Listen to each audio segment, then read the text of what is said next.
Alright, our paper clay is good and dry on the face. It is its wonderful, hard, rocky-ish self. And at this point, I am confident enough that it's about time the stuffing needs to come out. This is one of those times where having a Dremel with a zip cut head will save you a lot of time and effort. The alternative, of course, is to take your X-Acto knife and just cut a hole around the bottom and then pull the stuffing out. Don't waste your stuffing. You'll probably be making more pumpkins. I have a fan on me so I don't get all hot from this frickin' light. Don't waste your stuffing. It's going to go into the next pumpkin. So just get a new garbage bag ready and have it set to reclaim the guts as you remove them.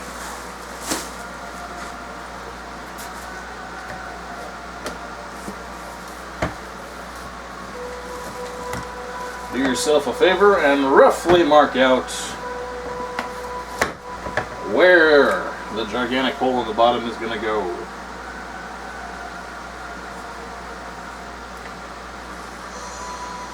For the hole in the bottom, you want to make sure you're going to be able to get your hand in there to do the internal painting. And it sucks if you're trying to worm your paintbrush through a hole that's only barely large enough to fit your hand. That being said, I'm going to extend my line a little bit here. Yeah, whatever, close enough.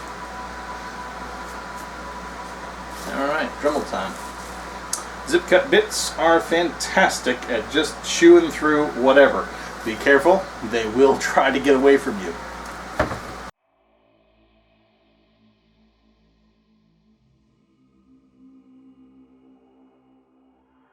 Of course, if you use an X-Acto, you won't get paper fluff all over you.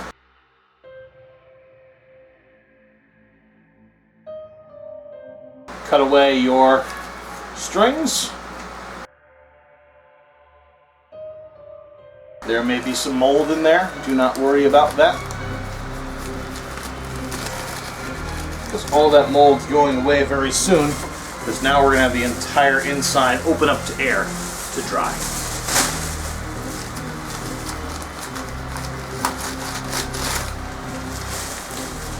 Pull this stuff out of your old pumpkin and put it in the bag for your next one.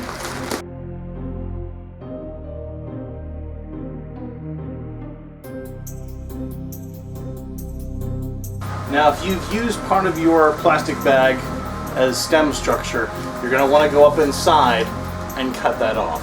If not, then just pull the damn thing out. Everything comes away from the inside. The rope, the original bag, everything. And it can all get stuffed quite neatly into the next pumpkin. The inside will be covered with little bits of Mache paste that is hardened. You may find around the eyes, especially if you hot glued like I did, you have some lingering little wisps of bag. Just tear them on out. Now, since this thing's going to be exposed to the air, this is great. All the inside here that may have been semi-dry, a little bit moldery, it will now dry out. The mold will die off. You'll be in great shape. If you want to spritz a little bit of Lysol in there or something to kill the mold, feel free to do so. It's not really going to matter in the grand scheme so long as you keep everything dry as you move along. The bottom plate.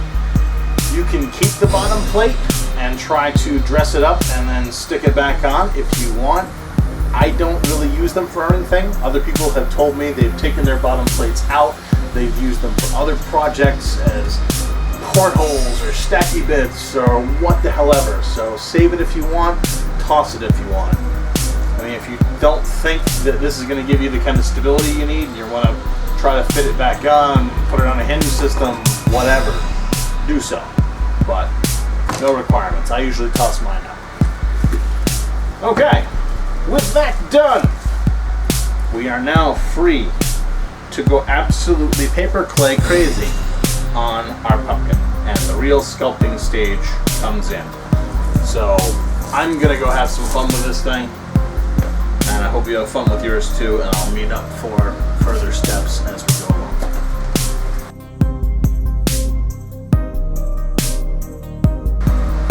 should note that you might notice there's some weakness here. Bear that in mind. Don't try to do anything too crazy, put a ton of weight on the top, because it will make your pumpkin sag down.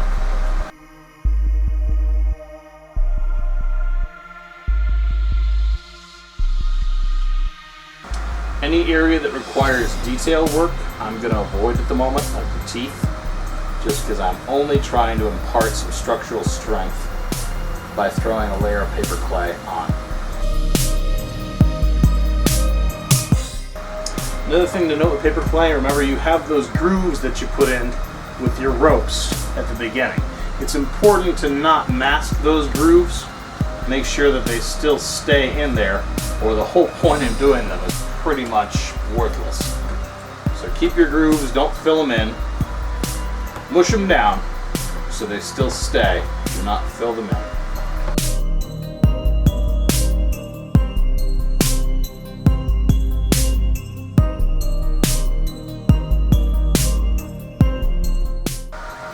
And as I'm reminded here, even though I have no idea how many times I will say this come editing, if you are doing a smooth surface on pumpkin, make sure you have some Mache paste and you are smoothing this stuff out as you go along.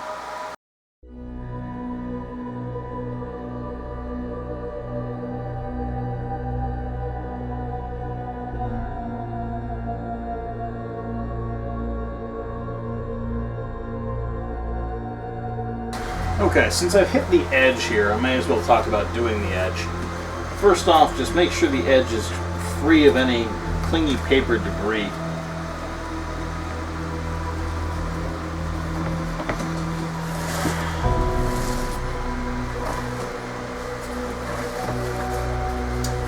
When you reach the edge, what you want to do is have a layer of paper clay that just overlaps and goes around the lip. This will make the overall job a lot easier.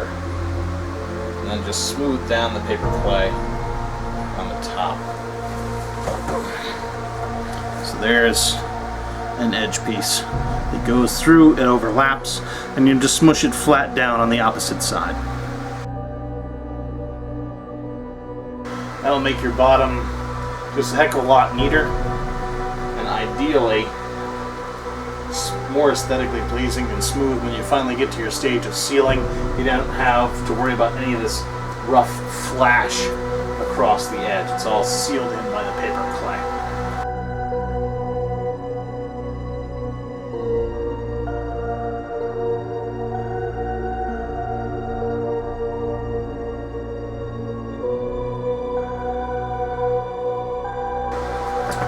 With an aperture this wide, when I get to painting in there, this is going to be absolutely no problem.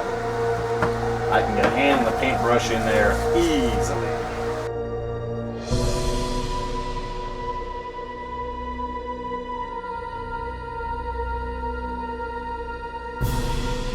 I'm being a little bit fastidious because I really want this edge completely sealed in. I don't want any exposed newspaper. And on some of these areas where there's a bit of a bump in, because that's where something caught, or where a rope pulled a piece in and I had to smooth it in when I was doing my initial layering, I want that to be completely sealed.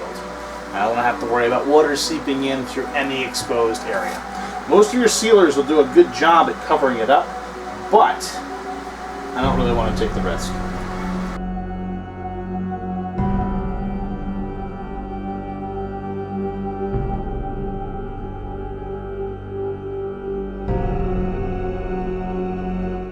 All I'm doing on the inside is I'm just mushing the stuff as flat to the internal surface as I can possibly get for the best seal. It's no different than when I go between some old stuff and some new stuff and I just smooth it out as much as possible.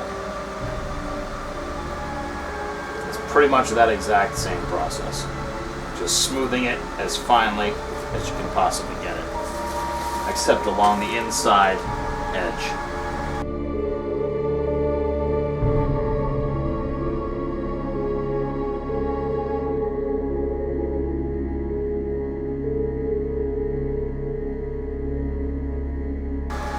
Go. Bottom's done. I am at this point going to go throw a fan on this and let it sit for a while until this bottom stuff hardens up, becomes good and solid, and then it's face time. Hoot! We'll see you at that juncture. And it is finally face time. My absolute favorite step of the pumpkin construction process. Shake a little bit of the inside stuff loose. Go to town. Paper clay, when it sits in the fridge a little bit, can start to have its moisture condense on the surface of any container. So sometimes it's good to give it just a little work when you pull it out.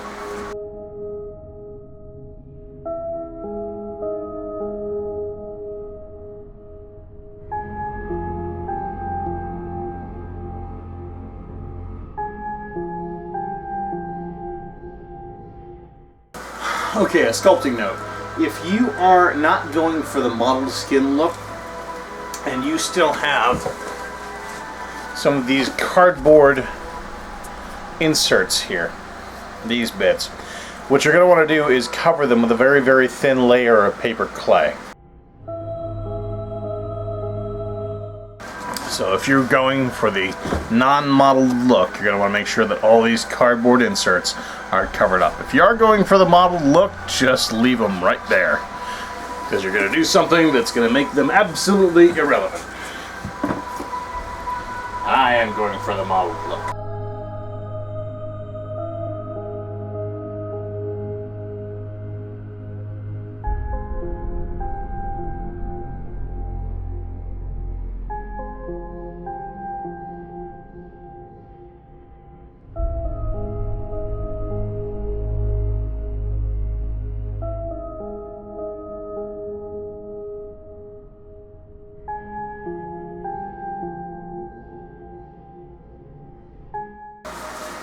Okay, I've got my pumpkin's base face pretty much finished.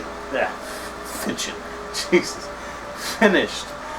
And so what I'm going to do now is I still want to do more detail on it, but I don't want to be working on some part over here and reaching over to get a grip over here and mush my hand into something. So what I'm going to do is I'm going to let all this preliminary work dry up, and then I'll be back to do yet a little bit more detail and keep fleshing out how I want this thing to finally look. So nothing saying you can't stop, let it dry, come back to it, add more on. The beauty with paper clay is you can just keep bulking it up as much as you want. It doesn't matter at all. So long as you give it ample time to dry in the very, very final stages. You can even make little mistakes and fix them up later. It doesn't matter at all. That's why I love paper clay. It's such a forgiving material. If you really can't stand what you've already done and it is dry, great. Take a piece of sandpaper, get rid of it. Easy, no problem. So there's my base, and we'll be back after the screen goes dark, probably, to keep working on it.